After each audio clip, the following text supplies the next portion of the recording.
Pemirsa, hari ini Presiden Joko Widodo menggelar rapat terbatas mengenai pemberantasan program rehabilitasi dan penyalahgunaan narkoba di Kantor Kepresidenan Jakarta Pusat.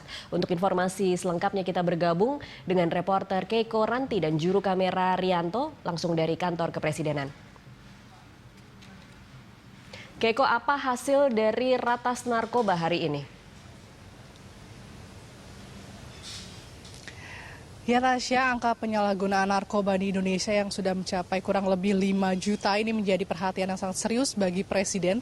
Oleh karena itu pada ratas hari ini ada beberapa poin yang ditekankan oleh Presiden. Ini pertama mengenai seluruh sektor kementerian dan juga lembaga diharapkan bekerja sama untuk memberantas penyalahgunaan narkoba ini kriminalitas dari tak hanya bandar narkoba namun juga para pengguna narkoba. Atau menurut bahasa Presiden agar semua sektor ini mengkroyok ramai-ramai kasus penyalahgunaan narkoba di seluruh Indonesia. Dan juga ini menyatakan perang terhadap bandar narkoba dan juga jaringan narkoba. Presiden juga memerintahkan agar semua aparat menutup semua jalur yang memungkinkan masuknya narkoba ke Indonesia dan juga ke tempat-tempat atau mungkin beberapa hal yang menjadi concern saat ini adalah penyebaran narkoba di lapas-lapas. Dan ini Presiden juga meminta agar kampanye anti narkoba ini dilakukan lebih meluas dan juga lebih kreatif ini agar menyasar para generasi muda.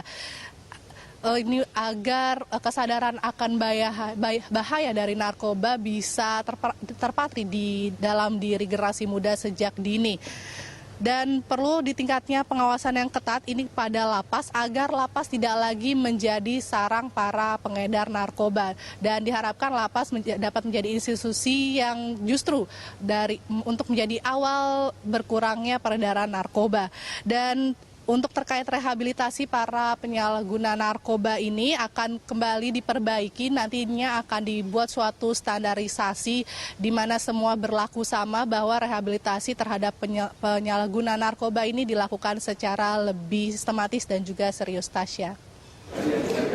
Dengan tindakan pemerintah terkait sejumlah oknum polisi dan TNI yang terjaring dalam operasi narkoba.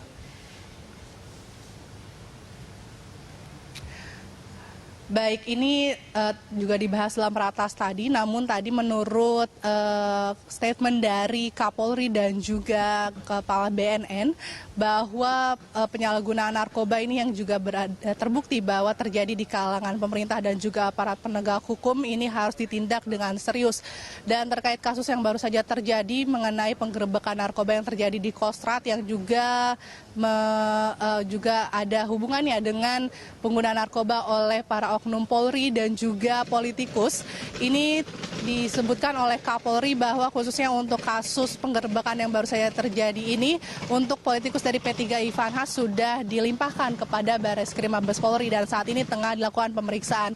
Oleh karena itu sampai saat ini belum terbukti apakah politikus P3 tersebut Ivan Has dan juga beberapa polisi yang namanya ada di daftar pembeli narkoba yang terjerat di Kostrad ini apakah memang terbukti positif narkoba. Untuk itu nanti akan lebih lanjut dijelaskan kembali bila sudah ada keterangan ataupun bukti yang lebih lanjut mengenai keterlibatan politikus P3 Ivan Has dan juga beberapa oknum Polri dan juga Kostrad. Untuk itu untuk para sipil dan juga politikus P3 tersebut dan Polri ini sudah dilimpahkan khusus kepada Bareskrim Mabes Polri, sementara untuk para anggota TNI di Kostrad yang terlibat dalam kasus narkoba ini akan diperiksa terlebih dahulu secara militer. Ya, baik. Terima kasih Keiko atas laporannya. Pemirsa, demikian tadi laporan Keiko Ranti dan juru kamera Rianto dari Kantor Kepresidenan Jakarta.